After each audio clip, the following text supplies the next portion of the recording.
Digital marketing is no longer about the stuff that you make, but about the stories you tell. A very pleasant good morning to everyone. I'm Gurtej from Board Infinity team and welcome you all to the new workshop that is a demystifying the e-commerce marketing. I guess everyone is now ready and very excited about this workshop. For more videos like this, please do like and subscribe to the Board Infinity channel. And if you are someone who wants looking to start your career in digital marketing, then check out our website www.boardinfinity.com. And within 24 hours, our counselor team will get in touch with you. So without wasting time, I would love to welcome our coach Syed sir, who is having more than a four years experience in specifically digital marketing domain. So thank you so much, sir, for connecting with us today, and we are good to go now. Thank you, Gurtaj. Thank you for the warm welcome. So, hey guys, my name is Syed Hamzah Eqbal and I work as a marketing manager and I have over 4 years of experience in the field of digital marketing, especially in performance and branding aspect of the same.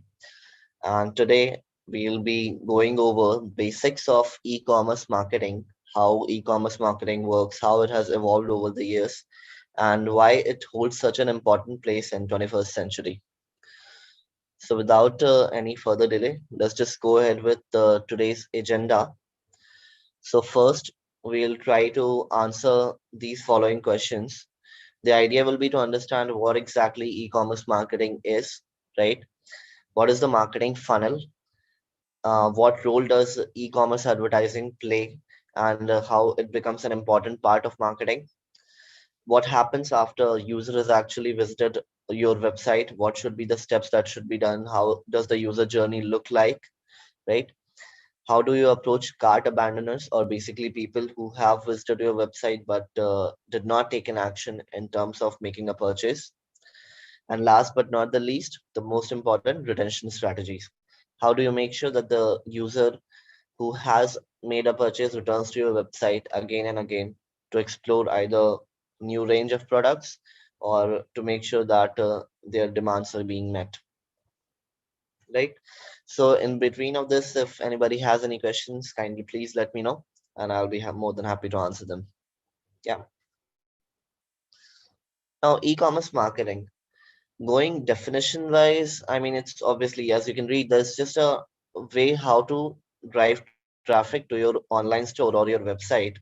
And not just that, but to also to make sure that that particular relevant traffic is getting converted into paying customers. Now, what do I mean by that? So for example, if you are say Flipkart or Amazon, and if someone is looking for books, right? So every time someone searches for order books online or books on specific topics, there is psychology. And then if someone visits the websites of Flipkart or Amazon, the idea is to make sure that they are making a purchase there rather than just browsing through the website. Correct? So that's the first aspect of e-commerce, to drive conversions, to drive purchase. Then the second part comes that of retention. So once the customer has made the purchase, you have to make sure that your service is such to the point that in future also the same customer will return either for more products or for products of similar nature. This is the most plain and simple definition for e-commerce marketing. Is there any sort of doubt here right now? Then please just raise your hand or type it in the chat box. I'll just wait for 10 seconds and then I'll continue with the next slide.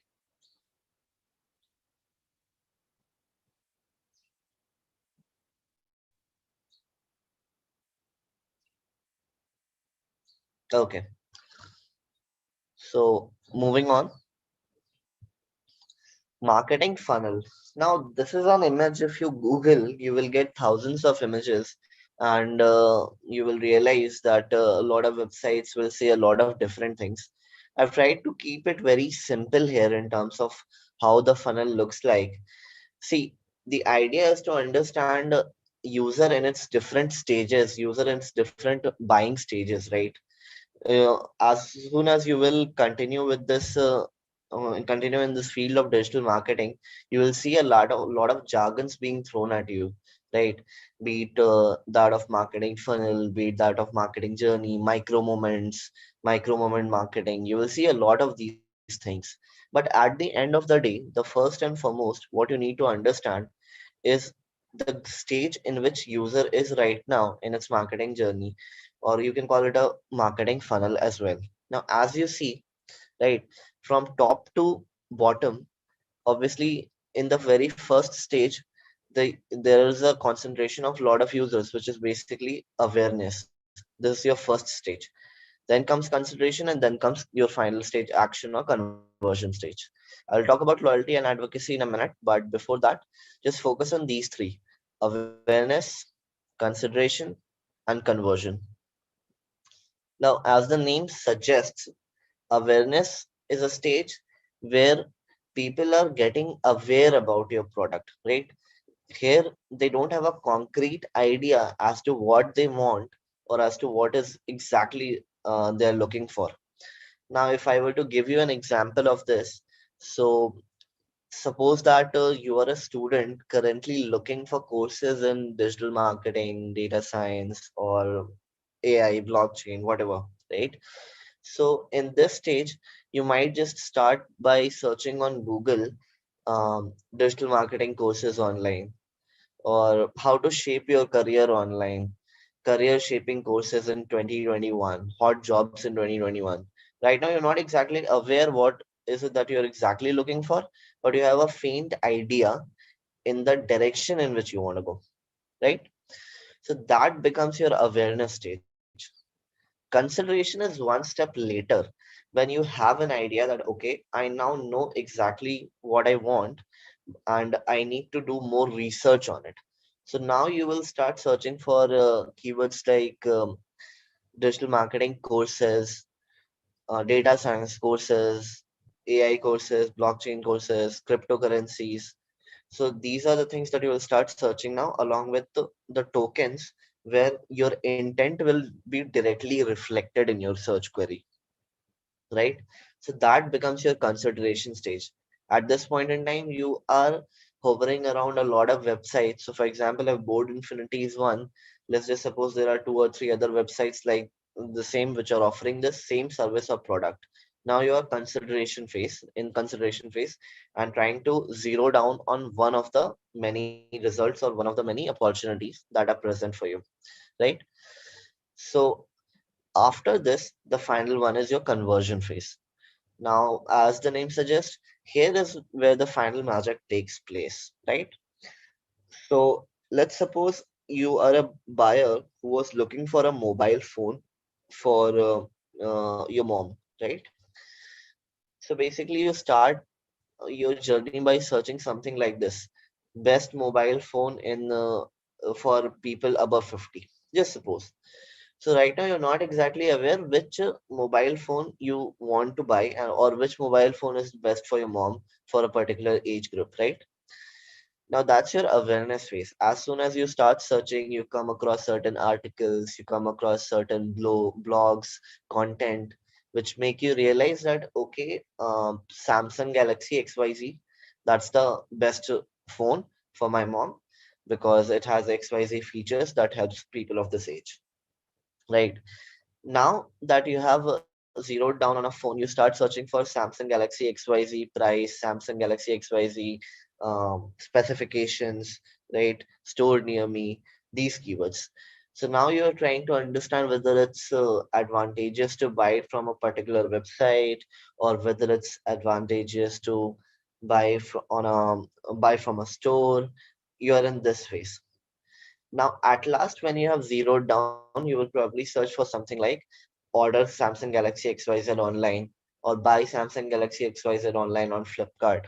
Now you have made up your mind that you're going to buy this phone only and from this particular website, and that's where the conversion takes place, right? Again, if you guys have any questions till now, please let me know, or if I am going too fast, please let me know here. Let's see, where am I supposed to see the questions? I think on the Zoom, right?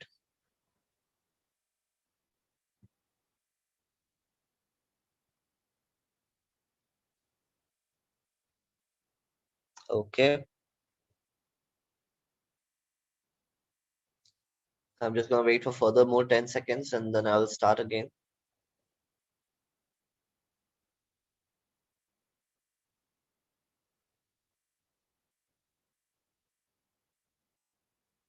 Okay, continuing from where we left. So, awareness, consideration, and conversion, these three steps are somewhat discussed. Now, talking about loyalty and advocacy. So, loyalty is nothing but, as the name suggests, returning to one brand again and again for all your needs. So, the best example would be Flipkart here.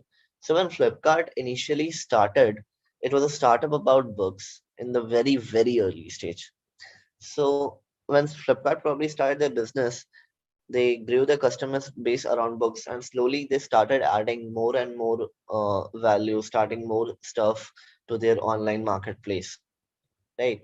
And when people realized that okay, Flipkart is a brand that can be trusted with products, they started to order other things as well apart from just one set of books, say, right? So that's loyalty when your user has enough faith in you to make another order again after the first one has been successful, and they are happy with not only with the product but also with the service that you have provided, right? So that becomes loyalty. So, and just after loyalty comes advocacy, which is probably the best case of marketing in my opinion. Advocacy is nothing but your word of mouth marketing, right? So, for example, if because of today's session, if one of the attendees like the session by Board Infinity, then they will just go and tell their friend that, hey, I attended this session by Board Infinity on e-commerce marketing, and I really liked it, and I think you should check out Board Infinity's other courses as well. So that's advocacy, right? That's word of mouth marketing. In this form, the brand is not actually spending any amount of money or asking anyone to do it for them. It's just that users are so happy with the service and so happy with the product that they themselves are trying to, spread the word for them, trying to make people understand that how this particular product has helped them, how this particular product has helped them curb their needs. So, which is why they are now telling other people as well to try this out. So, this is how essentially the funnel works.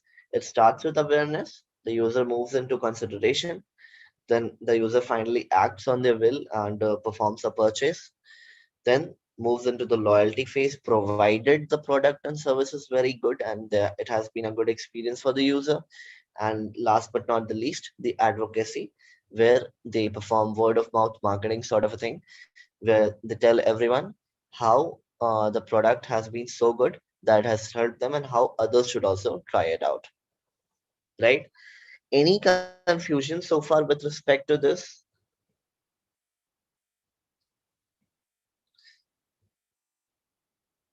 Gothesh, I need to know if there are any questions coming in on YouTube live feed so that I can answer those. So if there are any, can you please tell me?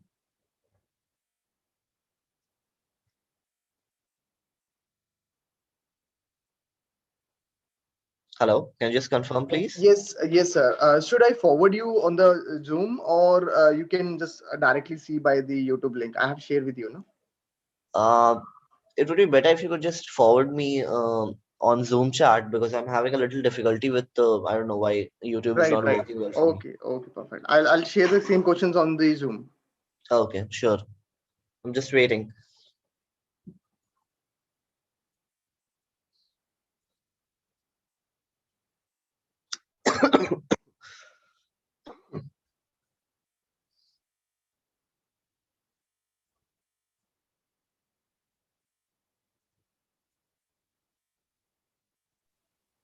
Sir, there is no specific questions related to the topic.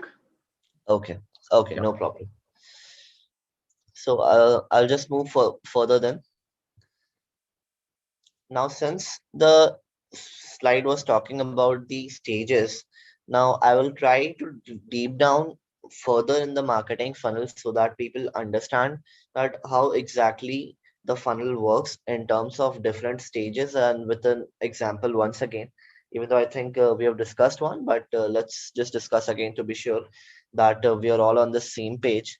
Guys, whoever is attending this session, please make sure that the slide that you currently see right now that you understand this very well. because e-commerce marketing or any form of marketing for that matter is nothing but understanding your audience first. The moment you have mastered your audience, the moment you have understood what your audience wants, then trust me, half the battle is won. Then it's just about implementation execution of your strategies perfectly, which can be done, right? But first you need to understand your audience. Now, like I said, first your awareness, then your consideration, then your conversion. Now, as you can see, the funnel obviously narrows down from top to bottom. You can see that there are three different names that I've provided here. First is your thought leadership, second is your interests, third is your high intent, right? Now, thought leadership. What exactly is thought leadership here?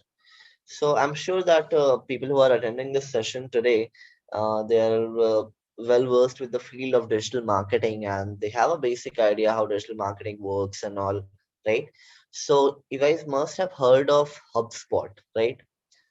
So HubSpot provides a lot of certifications. It provides a lot of courses for digital marketing. It's a very good place to kickstart your digital marketing learning, right?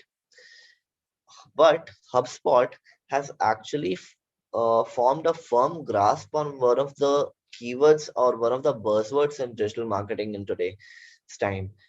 And that word is inbound marketing, right?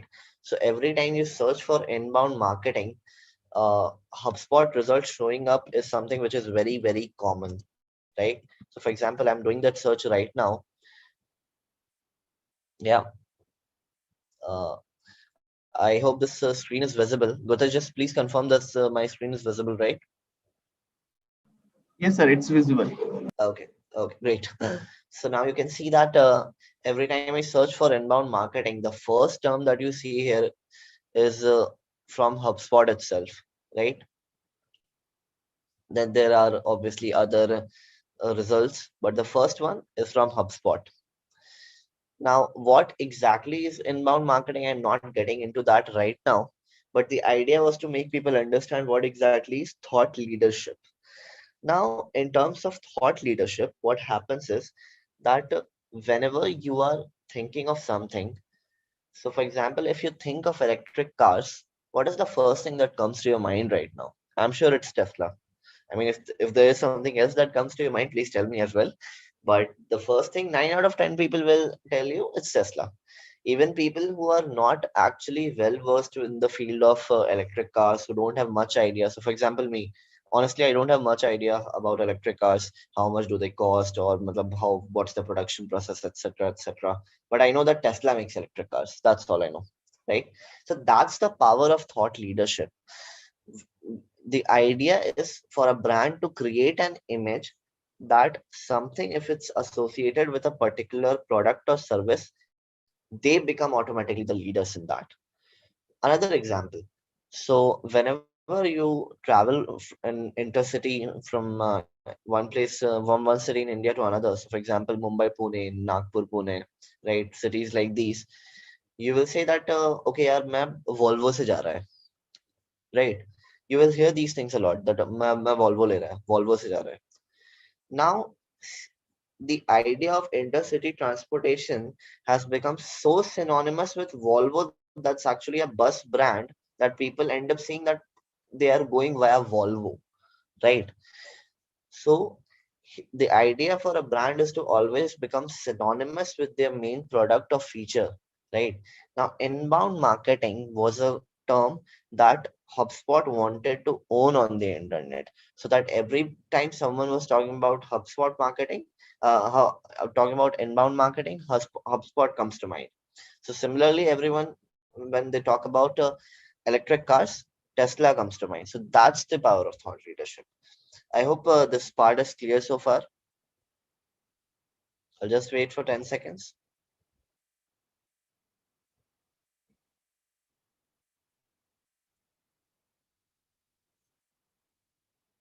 Yeah.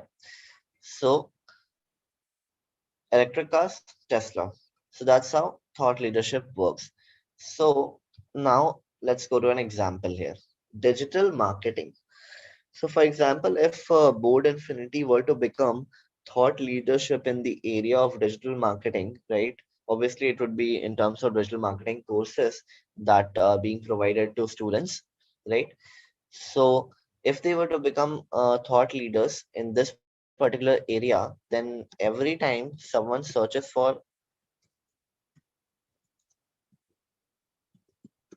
digital marketing, now you see the first result is of that of digitalmarketer.com or Neil Patel, and that's a good example.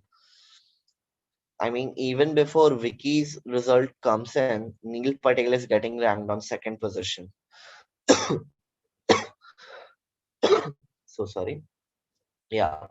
So Neil Patel getting ranked on second position is the very much core idea that displays how important thought leadership can be. So if you guys are aware, or if you guys know, Neil Patel's agency in India is known as Neil Patel India Digital, right?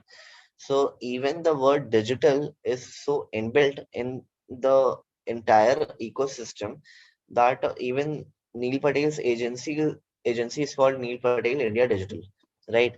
So he's trying to own the word digital there. Now that's slightly different from the example that I have taken here right now, but try to understand the idea behind it. So when someone says digital marketing, Neil Patel wants to be synonymous with it. Let's be honest here. The word that Neil Patel really owns is SEO. So, for example, if you search for SEO tips or SEO latest hacks or something, I'm sure Neil Patel, Search Engine Journal, these websites have start getting ranked, right? So because they have owned those keywords in terms of their thought leadership. Because when someone is searching for digital marketing, you're not exactly sure whether user is in the intent phase or whether it's in the interest phase or whether it's in brand awareness phase. I mean, more often than not, if someone is searching for just digital marketing, they are in the brand awareness stage. They don't exactly know what digital marketing is. They're trying to understand what exactly digital marketing is, how it's done, right? 90% of the users who are searching for just the word digital marketing, they are in their awareness stage. And that's where companies like Neil Patel or Search Engine Journal, they'll try and tap into those users. So the example was digital marketing, and if the use case was for Board Infinity, then Board Infinity would need to make sure that they are getting ranked on this particular query to make sure to reflect themselves as the thought leaders in the area of digital marketing. So that's your first stage. Now, second example is digital marketing courses. Now, of course, once the awareness stage is done, now the user knows what digital marketing is. Now, user decides that, okay, boss, I want to be a digital marketer as well. So, how do I become that? Maybe I should try for some certifications. Maybe I should try for certain institutes that are providing digital marketing masterclass or digital marketing workshops or digital marketing courses. So then the user searches for this query, digital marketing courses. Now that's an information stage. The person is trying to understand what kind of courses are available in the market, what are the options, and what is the best way to go about it, what's the duration. These are the things that are on his mind right now. So if I search for digital marketing courses, let's see what I get. Wow, lot of ads.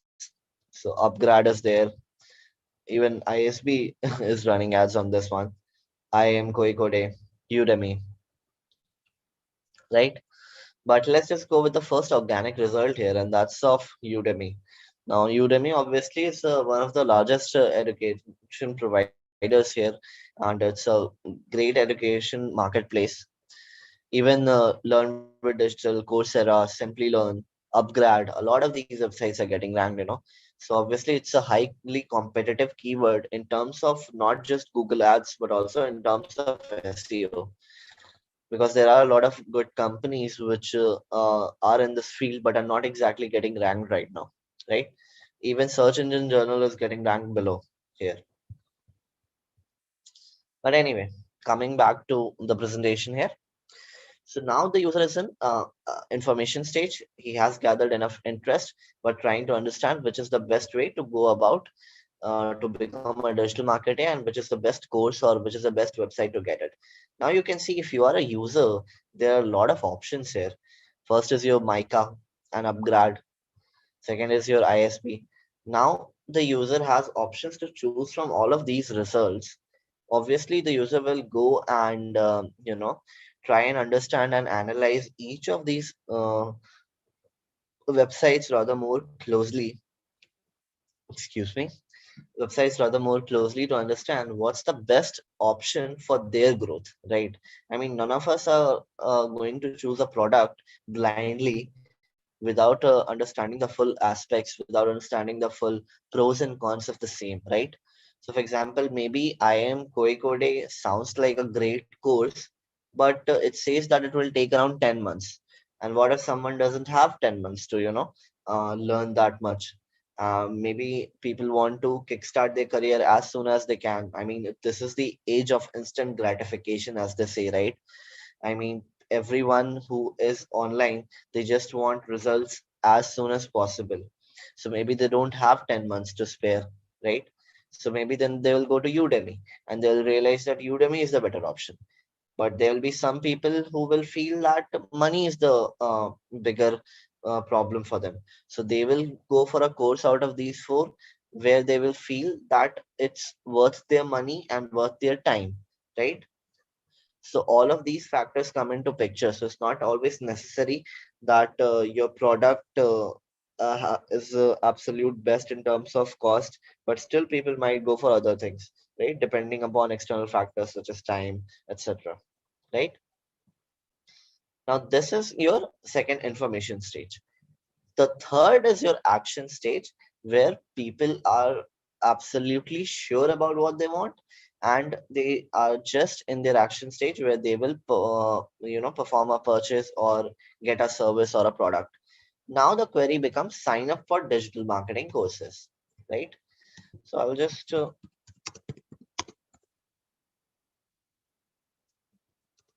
tweak my query here. Now again, you see more or less same ads, just with the difference of one or two here and there, and maybe difference in terms of SEO results, organic results that you can see. The first one is learn with Google.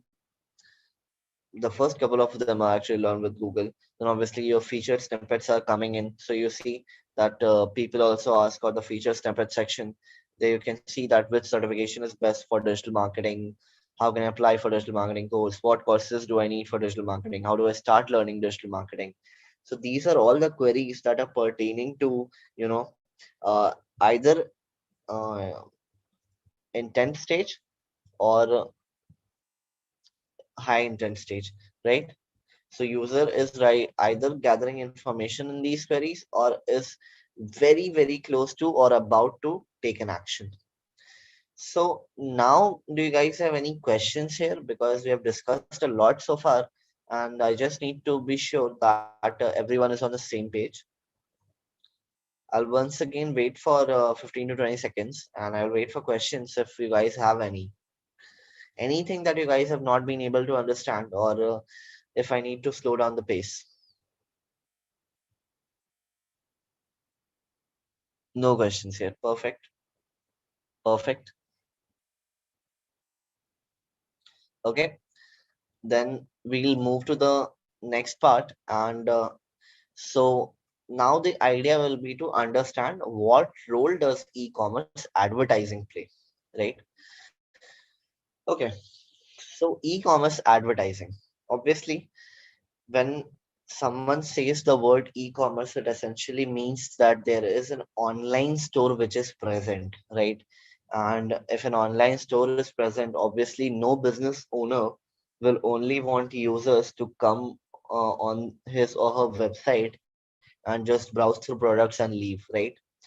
The idea will always be to make the user take an action on the website, be it in terms of buying a product or buying a service, right? So which is why advertising becomes an important part of marketing. I mean, marketing is a bigger term. There are a lot of things that are involved. When I say advertising, I'm just talking about the promotional activities that you need to do in order to bring relevant traffic to your website and hope that traffic converts and gives you business and generates revenue for you, and then later on returns again to have more purchase, to provide more business and to provide more opportunities for your business to grow, right? Now, this ideally, I mean, in my opinion, this is a four-step thing, right? Obviously the number of steps can increase if you increase the number of iterations in between, but more or less the idea remains around these four steps. First is to set your objective. See, it's very important to understand that what is it that you exactly want, right? So for example, if you are trying to sell let's just say phone covers, then you need to have an idea that you want to sell X number of phone covers during during X quarter or Y number of months. So suppose you want to sell 100 phone covers within first 3 months in order to break even to your objective, right? So obviously this number can change depending upon how the users have taken to your product, how the current market ecosystem is, whether buying capacity of users has been affected, be it during because of a pandemic, be it because of any other external factors, be it because of recession. So whatever the case is, you need to make yourself flexible enough so that when an anomaly comes, despite having a set objective, you know in which direction to go, even if there's a problem, so that you can change your goal if and only if it is required, right? But the idea should be to make sure that have a tangible objective in mind that you can achieve, right? So once your objective is set, once you have zeroed down on the numbers, you need to identify your target audience. See, it's very crucial that people and especially marketers or business owners understand that not every product is for everyone, right? So, for example, if Board Infinity were to start marketing their product, or should I say service rather, service to each and every student who is, let's just say, yeah. So, for example, people who are lawyers, right? If Board Infinity starts marketing to lawyers regarding digital marketing, right, then it doesn't make much sense. Or let's just forget lawyers, doctors, medical students, those who are in second year or third year. I mean, they don't want digital marketing, right? They don't want to learn digital marketing. So it's very important to identify your core target audience. People who might be interested in performance marketing or digital marketing in the first place should be the ones that people at Board Infinity are reaching out to in order to grow their user base. I mean, if a doctor is coming on the website of Board Infinity for digital marketing activities, or then it doesn't make much sense. I mean, they'll probably come in on the website, try and identify, maybe try to understand what digital marketing is, and then they'll drop off eventually, right? Because that's not what their career goal is, that's not what their career path is, right? So it's of paramount importance to understand what exactly is your target audience, because ultimately these are the people that will drive business for you. At the end of the day, no matter wherever you go, as a marketer, you will always listen to this, that what business value are you driving, right? In your careers, you will always listen to this either from your manager or from your CEO, that whatever activity that you're doing right now in order to grow the user base, what value do you think it's adding, right? And if the target audience is not correct, then rest assured you won't be adding any value. No matter how good your campaign looks, no matter how good your advertisement looks, no matter how good your creative looks that you have designed with so much, effort, but if you're not reaching out to correct audience, all of this will go in vain. So the second step is extremely important. Third, creating your marketing strategy. Now, obviously, once you have your target audience in place, then it's just a matter of understanding that how the strategy will look like. Now, when I say how the strategy will look like, strategy will look like, it is not just limited to, what kind of users to reach out to or in what form, but also via what channels. So for every product or service, it doesn't mean that every channel will work, right? So for example, if I am Board Infinity, like, I'm not sure, but I think Board Infinity might be getting a lot of leads from Instagram via students, right? Because of maybe the stories they are posting, maybe the interviews they are doing with the coaches, or maybe students themselves are posting something. So uh, the kind of traffic that you can get via Instagram for a business like Board Infinity, that's high, right? But if I were to explore, say, programmatic advertising for a Board Infinity, then it will not make much sense in my opinion, right? Obviously, I will have to look at the data to understand, and it's not necessary that one channel will never work for a particular vertical, but that is something which is open to debate. But anyway, to give you a gist, the idea is to make sure to identify channels that will actually be fruitful rather than just creating numbers, right? Rather than just creating buzz around your product.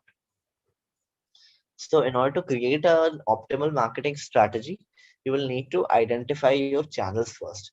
Now, when I say channels, obviously I'll discuss this a little in a little detail again. But just to understand that first, when I talk about channels, I talk about search engine marketing, like, so for example, Google Ads, Bing Ads, your organic growth, right? So that's form of your search engines, right? Then becomes your social media marketing in form of Facebook, Instagram.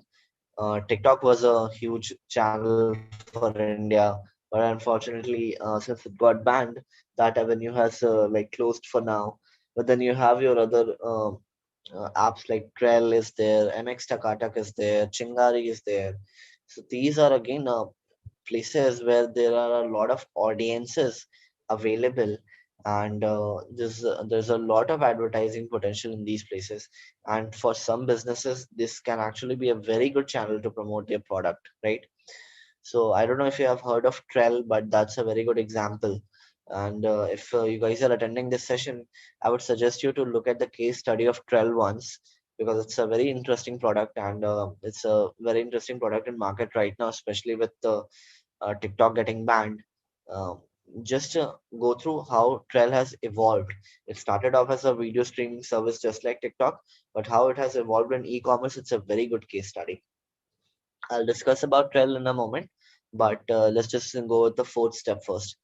Now that you have identified your marketing strategy in terms of marketing channels and in terms of campaigns, the last part is obviously the execution.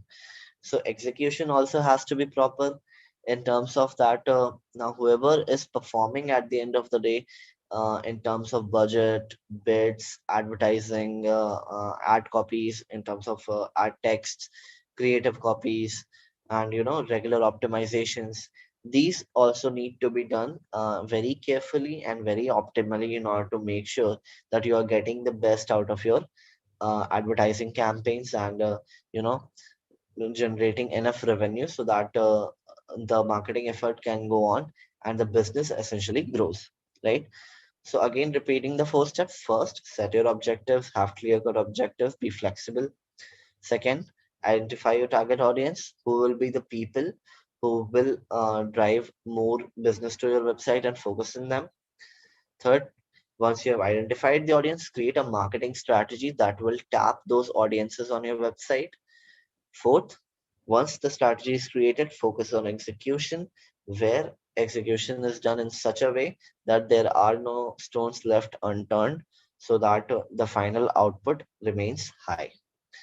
So, in a nutshell, these are your four steps which form the basis of a good e commerce advertising, which basically drive your growth.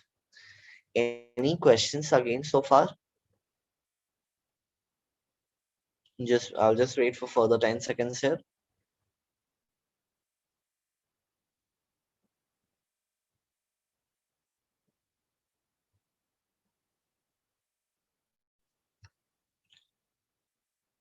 No questions here. Okay, right. Now, so yes,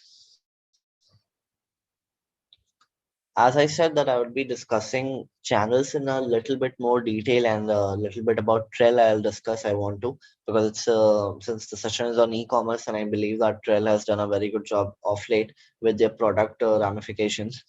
So anyway, starting with the channels first. So please understand that when I say channel, identifying that Google Ads, Facebook, or Instagram or whatever channel is of paramount importance because just having money does not guarantee success, right? In terms of advertising and in field of advertising and marketing, you have to make sure that the choice of your channel is correct.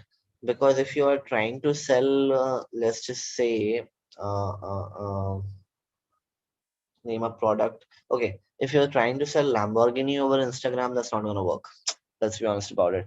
Because as Lamborghini says, that our users are not busy trying to explore Instagram. I mean, as harsh as it may sound, but anyway, personally, I don't believe in it. I mean, you can browse Instagram and very well own a Lamborghini.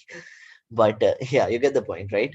That for some products, not every channel will work. Obviously, Lamborghini are not gonna spend crores and crores of rupees on Instagram advertising to make sure that people buy Lamborghini.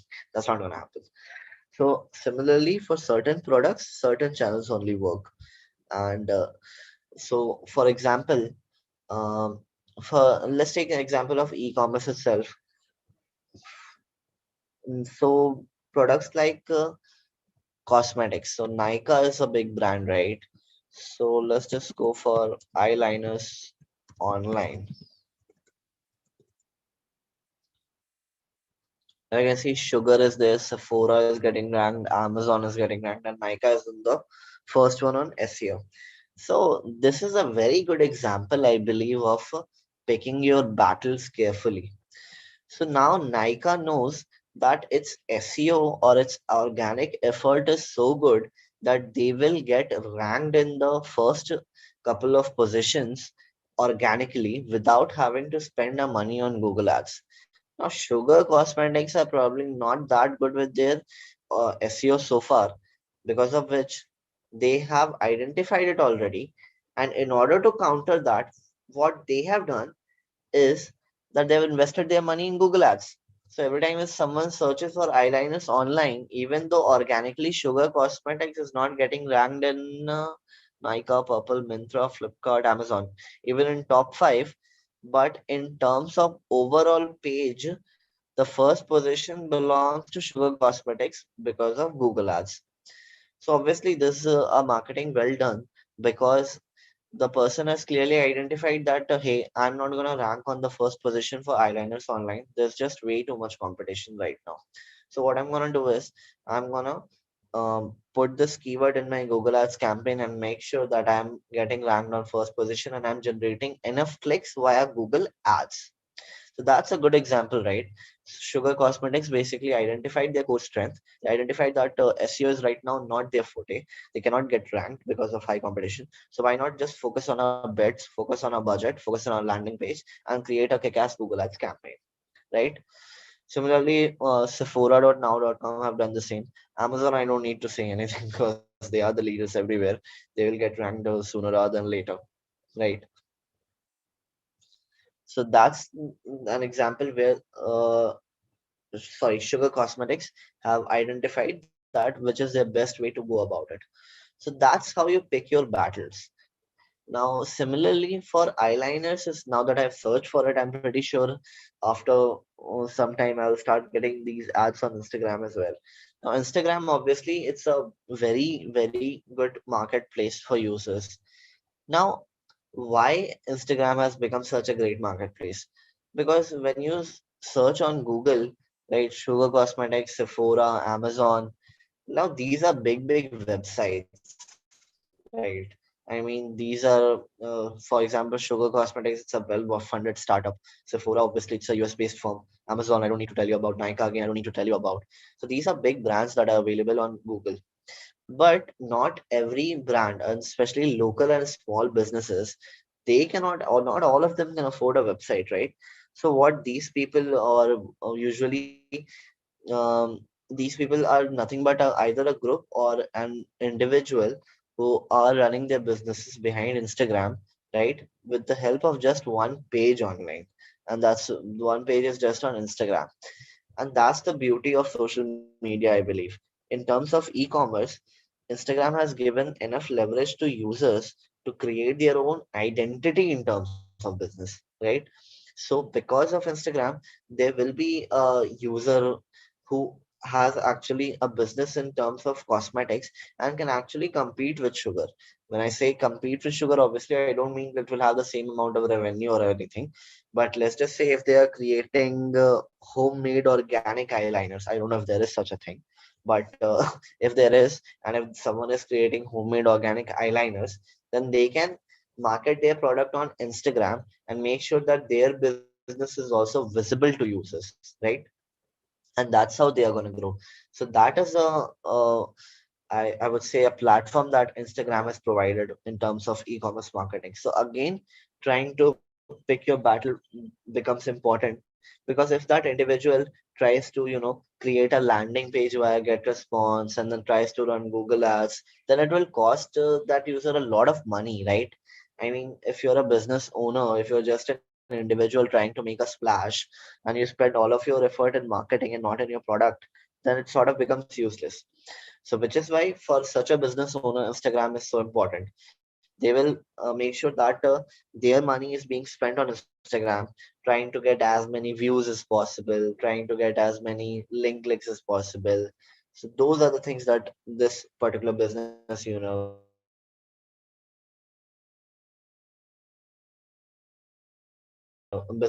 will focus on rather than liners on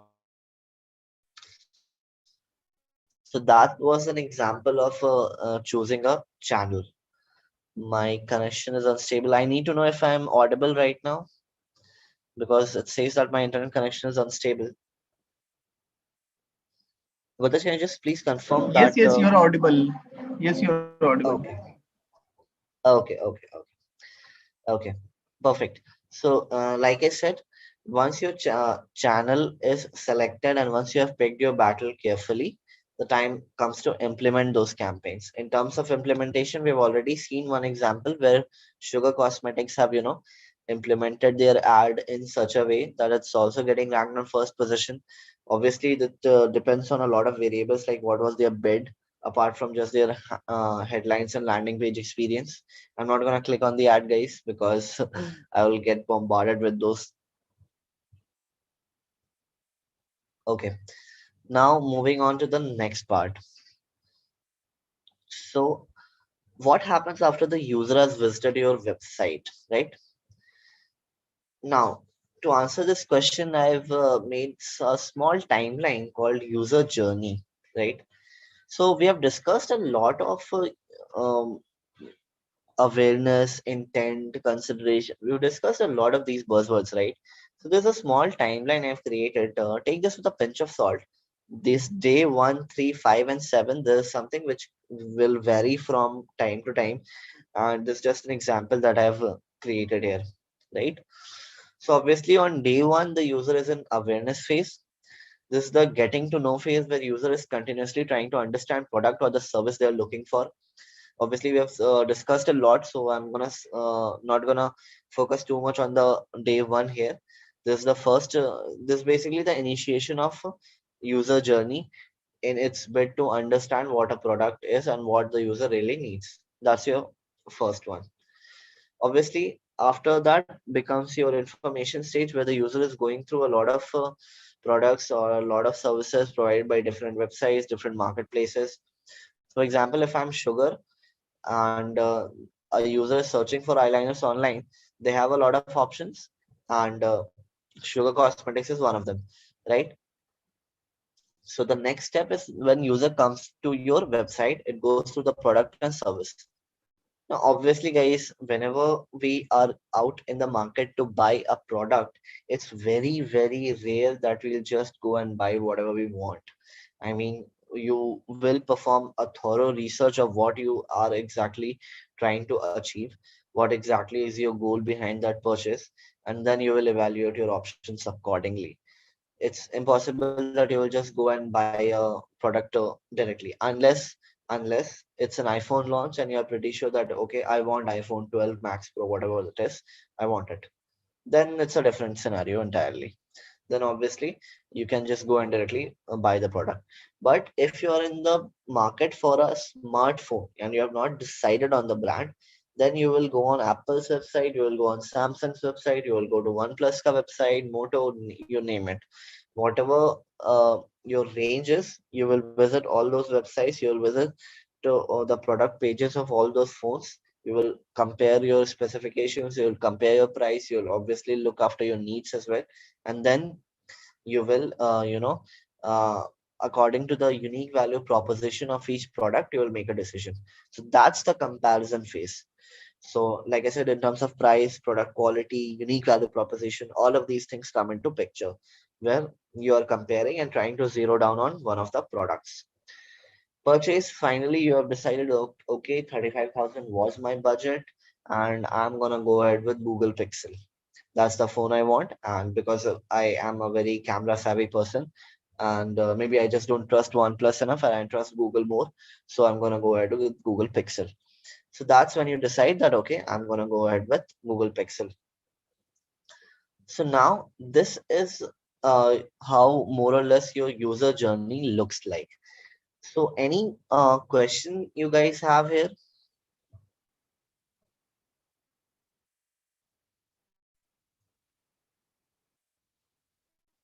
Just wanna wait for 5 more seconds.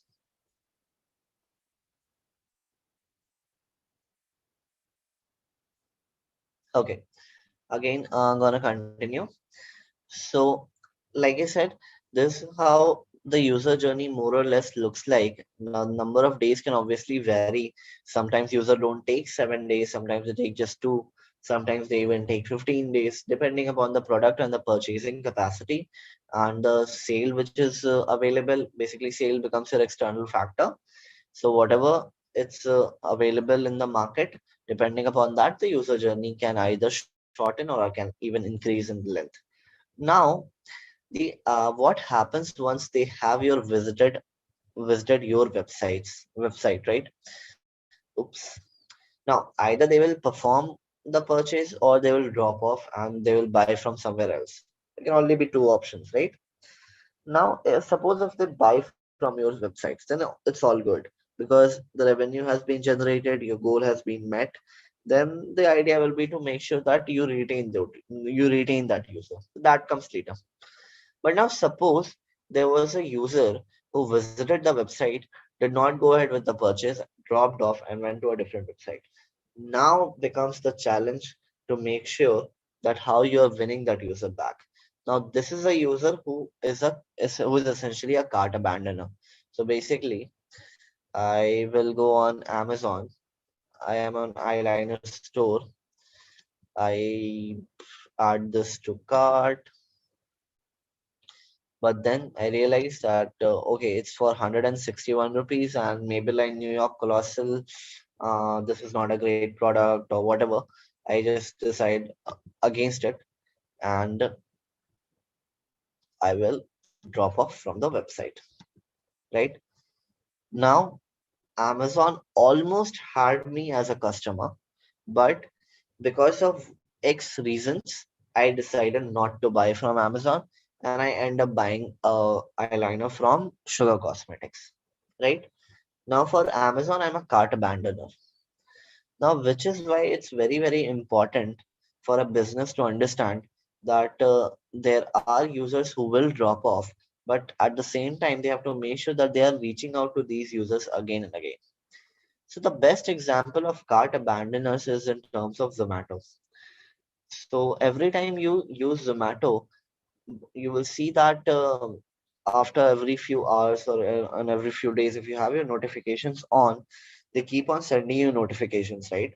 So a lot of people, we don't stick to one brand, right? We keep on switching. So for example, these days I'm actually down with COVID, and I feel that Zomato has a better delivery system as compared to Swiggy.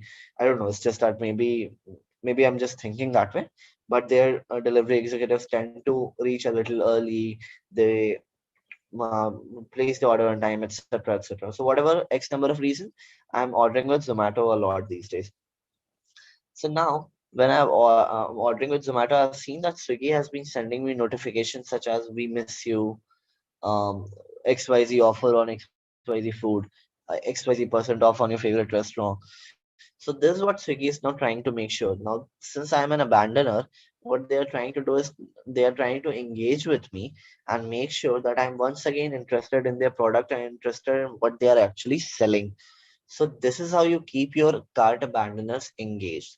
Now this, if I go into technical details, that can be done in terms of via mobile notifications. It can be done via a tool called MoEngage, or there are a lot of other tools available as well. In terms of Google Ads, you can create a remarketing list of cart abandoners and then target them via your search campaigns. You can do the same on Facebook, you can do the same on Instagram, right? So there are a lot of ways to do it, but the idea is to make sure that you are engaging your cart abandoners as well, right? Now, the last part for the day, and that would be retention, right? So I'll just go back to the funnel again and I'll focus on this last part called advocacy. Now, whenever someone says retention, retention essentially means that people who have already made a purchase and who are actually so satisfied with your product that they have come again on your website without actually taking any marketing effort, and now they are placing an order for a different product or placing an order for a different service again. See, that's the power of retention. If your product is good, if your first marketing effort was good, if your product is good and your service post the purchase of product has also been good, the customer will always return. And trust me, the cost of acquiring a new user versus the cost of making sure that the user stays with you, there's a lot of difference. Obviously, in terms of user growth, you're always looking for new users, but that does not mean that you should, avoid or you should reject the idea of having a great retention user base.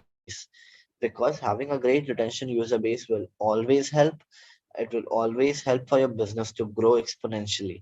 So, in order to make sure that the user stays, you need to take certain steps, right? So, take again, I'm going to take Swiggy's example. I've not used Swiggy for a while now, but see, they are enticing me with these notifications. They are enticing me with these products. They're enticing me with offers. They're telling me that how great an offer is on, let's say, from Burger King, because I like to order a lot from Burger King. So they keep on sending me notifications like use coupon deal 60 to get 60% off. So they are trying to engage with me. They're trying to make sure that I become a retained user rather than becoming a dormant user who has not been using the product for a long, long time. Now, next step immediately after retention comes is advocacy. Now, that is something which marketers don't even need to take an effort for.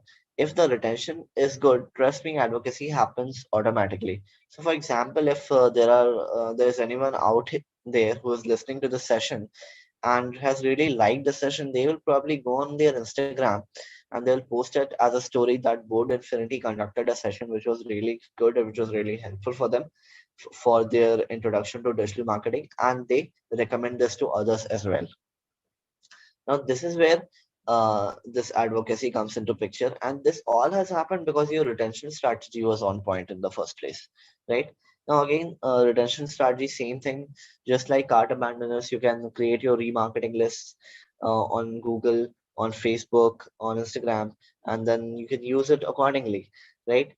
In terms of app as well, in terms of app marketing, you can create your certain app marketing lists, be it in terms of a certain rule-based list, or be it a combination of custom combination, be it a list of IDFAs or ad IDs. So a lot of things that can be done in order to make sure that retention is on point. Because in any e-commerce industry, retention is a very useful part. I mean, why do you think a product like Flipkart Plus exists, right? I mean, any loyalty program is essentially done to make sure that user retention is high, right? I mean, loyalty programs wouldn't exist if the retention was not a key value proposition.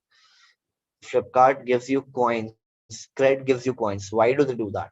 They do that so that user comes on their website again and again and makes a purchase, right? So in terms of Flipkart, you will see that Flipkart provides you coins which you can actually redeem to get more discounts, or you can do that to redeem offers on Z5, Hotstar, Ghana, Tinder. You see a lot of these offers coming in as well, where brands collaborate with each other, right? So that's the power of retention. That's the power of e-commerce marketing. And with that, I have covered all the topics that I initially wanted to in this session of basics of e-commerce. So now I will take questions if you guys have any. Else, we'll just call it a day.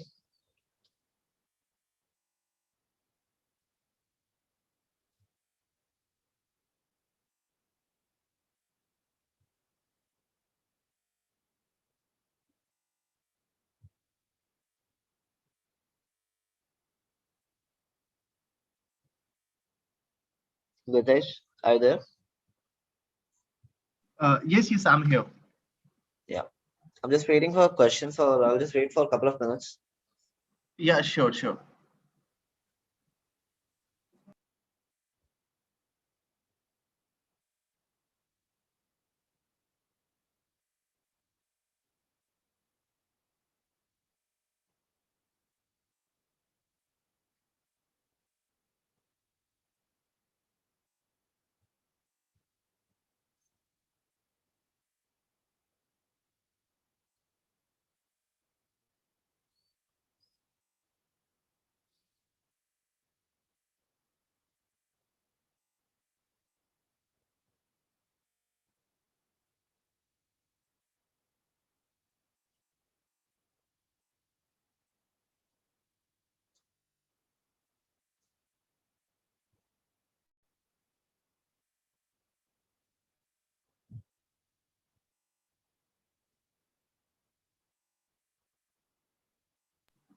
Dear learners, we are waiting for your questions. So if you have any queries related to digital marketing or the topic which we covered today, you can ask any questions in the live chat there. We'll be addressing all the questions.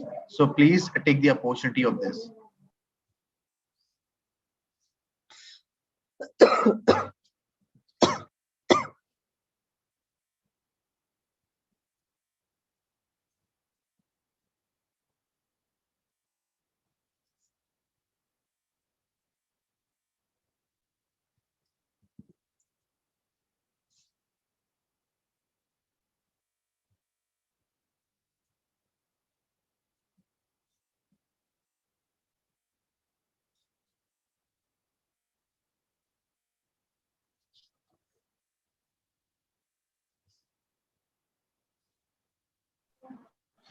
So I think we don't have any questions, so we can wrap up the session now.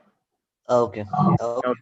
So once again, thank you so much, sir, for giving your valuable time and guiding our students in a direction to learning the new things about the marketing. So that was really an informative session. And dear participants, I hope you all guys have really enjoyed the complete session. And if you think that this is gonna help you and your friends, then do it, share with your connections as well. And don't forget to subscribe to Boarding Free channel as well. So thank you so much for being a lovely audience. Thank you guys. Have a nice day. Stay safe. Bye.